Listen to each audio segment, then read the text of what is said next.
السلام علیکم ورحمۃ اللہ وبرکاتہ۔ ناظرین اکرام، ہم اور آپ جب دعا مانگتے ہیں تو دعا کے اندر بہت ساری ایسی باتیں ہوتی ہیں چھوٹی چھوٹی جو ہمیں شک میں مبتلا رکھتی ہیں، اور ہم یہ سوچتے ہیں کہ پتہ نہیں یہ چیز کیسے ہوگی اور کتنی ہوگی، کس طرح سے ہوگی، اس کا کیا طریقہ ہوگا۔ مثال کے طور پہ بہت سارے لوگ ہاتھ اٹھانے کے بارے میں شک میں مبتلا رہتے ہیں کہ کہاں تک اٹھانے ہیں اور اس کا طریقہ کیا ہے۔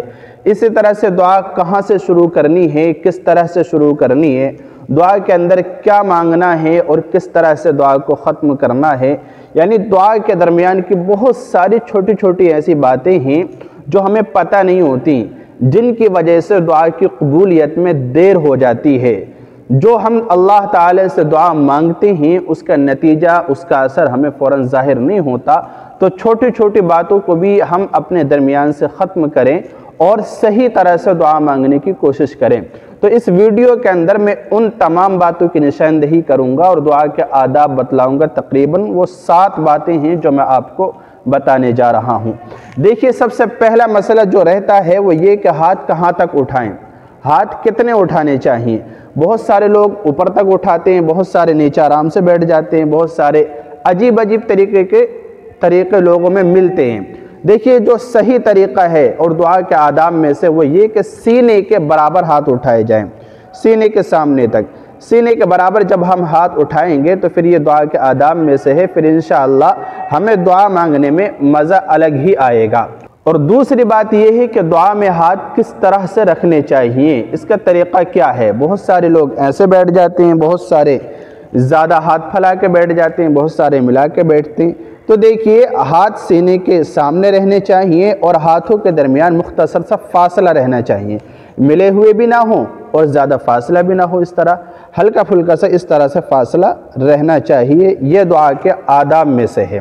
اسی طرح سے جو تیسری بات ہے کہ دعا کس طرح سے مانگیں، اور دعا کے جو تیسرا ادب ہے وہ یہ کہ دعا آہستہ آہستہ مانگیں، چپکے سے، جس طرح سے ایک بچہ اپنے والدین کو، اپنی ماں کو کسی بات پر راضی کر رہا ہوتا ہے، ضد کر کے کسی طرح سے بڑی آہستہ آہستہ چپکے سے اپنے ماں باپ کو منا رہا ہوتا ہے، ٹھیک اسی طرح سے ہمیں اپنے رب سے التجائیں کرنی ہے، درخواستیں کرنی ہے، اپنے رب کو راضی کرنا ہے اور اس سے دعائیں مانگنی ہے چپکے سے۔ ہاں، اگر کسی مجلس میں ہیں یا مسجد کے اندر ہیں جہاں اجتماعی دعا ہو رہی ہے، کوئی ایک بندہ یا امام یا کوئی بھی عالم دین کسی محفل میں، جلسہ اجلاس میں دعا زور سے کہلوا رہا ہے، سارے آمین کہہ رہے ہیں، وہ ایک الگ بات ہے اجتماعی دعا۔ بات اس کی ہے کہ ہم اگر اکیلے دعا کر رہے ہیں، انفرادی طور پر اکیلے اگر ہم دعا کر رہے ہیں تو چپکے سے آہستہ آہستہ دعا کریں، اپنے رب کو راضی کریں، ان سے التجائیں کریں۔ تو یہ دعا مانگنے کا طریقہ ہے اور تیسرا ادب ہے۔ اور چوتھا ادب یہ ہے کہ جب ہم دعا کریں تو دعا ہم اس یقین کے ساتھ کریں کہ یہ دعا قبول ہو رہی ہے، یہ دعا قبول ہو رہی ہے، یعنی قبولیت کی امید رکھتے ہوئے، قبولیت کا یقین رکھتے ہوئے ہم دعا کریں۔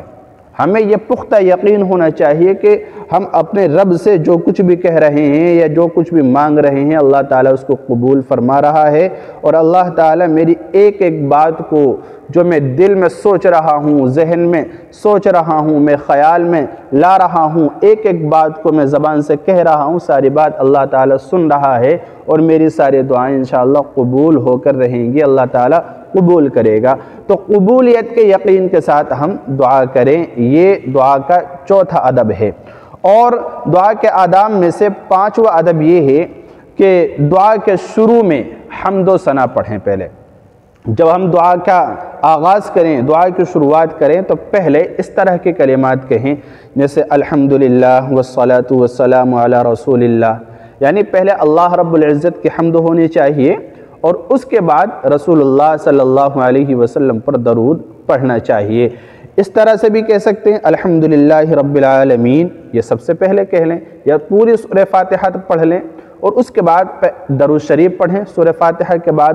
سورہ فاتحہ کے مطلب اللہ رب العزت کی حمد و ثنا، اس کی کبریائی، کیونکہ سب سے پہلے اللہ تعالیٰ کی تعریف کرنی چاہیے، اس کے بعد رسول اللہ صلی اللہ علیہ وسلم پر درود بھیجنا چاہیے، اس کے بعد اللہ رب العزت کی تعریف جتنی ہو سکے کرنی چاہیے، چاہے عربی زبان میں یا اردو زبان میں، کہ اللہ آپ بہت بڑے ہیں۔ مثال کے طور پر میں آپ کو بتا رہا ہوں، الحمدللہ رب العالمین، اللہم صلی علی سیدنا و مولانا محمد وعلی آل سیدنا و مولانا محمد وبارک وسلم۔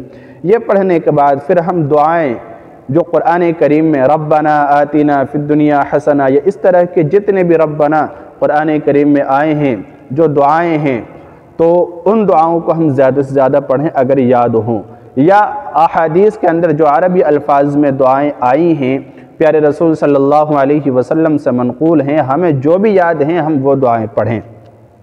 اس کے بعد ہم اردو میں دعا مانگے، اردو میں یعنی جس زبان میں ہم رہ رہے ہیں، جو زبان ہم جانتے ہیں، انگریزی، اردو، فارسی یا کوئی بھی زبان ہے ہماری، تو ہم اس زبان میں دعا مانگیں۔ اس میں طریقہ یہ ہے، سب سے پہلے اپنے رب کی تعریف کریں، اے اللہ آپ بہت زیادہ رحیم ہیں، بہت کریم ہیں، آپ عفو درگزر کا معاملہ کرنے والے ہیں، آپ علام الغیوب ہیں، آپ ستار العیوب ہیں، آپ غفار الذنوب ہیں، آپ تو بادشاہوں کے بادشاہ ہیں۔ اللہ تعالیٰ کی جتنی تعریف ہو سکے تعریف کرے۔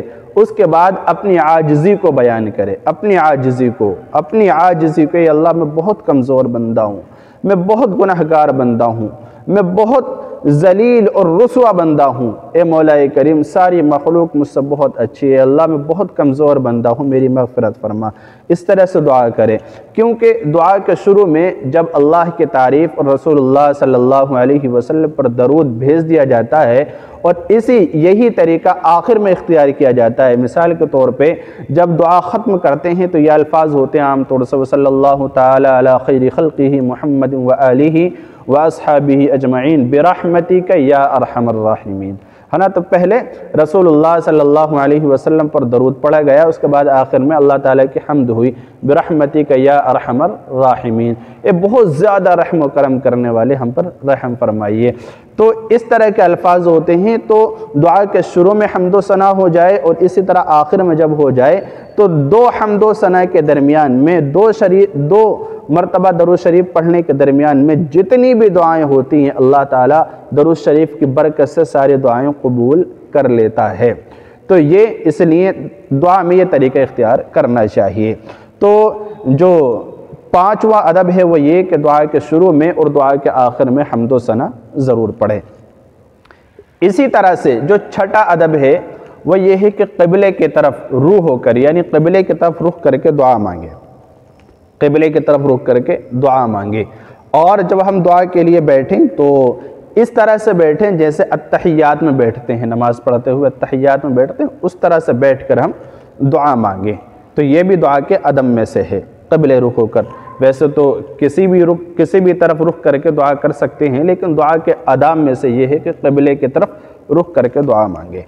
اسی طرح سے جو ساتویں بات ہے، ساتواں ادب ہے دعا کا، وہ یہ کہ باوضو ہو کر دعا مانگے، یعنی وضو کی حالت میں دعا مانگے، ہے نا؟ ہم اچھی طرح سے وضو کریں، اس کے بعد اپنے رب سے دعا مانگیں۔ تو دعا کی بڑی فضیلت ہے، پیارے رسول صلی اللہ علیہ وسلم نے دعا کی بہت زیادہ اہمیت بتلائی ہے، بتلایا الدعاء مخ العبادہ۔ جو دعا ہے نا یہ عبادت کا مغز ہے، عبادت کا مغز ہے۔ انسان نے عبادت کر لی اور عبادت کے بعد دعا نہ مانگی تو گویا کہ وہ عبادت ادھوری رہی، اس کا جو پھل ہے، اس کا جو ثمرہ ہے اور اس کے جو فائدے ہیں وہ صحیح طریقے سے حاصل نہیں ہوئے۔ تو ہمیں عبادت کرنے کے بعد دعا کرنی چاہیے، یا کوئی بھی کام ہے اس کے بعد دعا کرنی چاہیے، اور ان باتوں کا خیال رکھنا چاہیے۔ ہم جب ان باتوں کا خیال رکھیں گے تو پھر انشاءاللہ ہماری دعا قبول ہوگی اور جلدی قبول ہوگی، اس کے اثرات ہمیں دنیا کے اندر بھی دکھائی دیں گے اور آخرت میں تو انشاءاللہ اس کا صلہ مل کر ہی رہے گا۔ تو یہ چند باتیں تھیں جو آپ حضرات کو میں نے بتلائیں۔ اللہ تعالی عمل کی توفیق دے۔ السلام علیکم ورحمۃ اللہ وبرکاتہ۔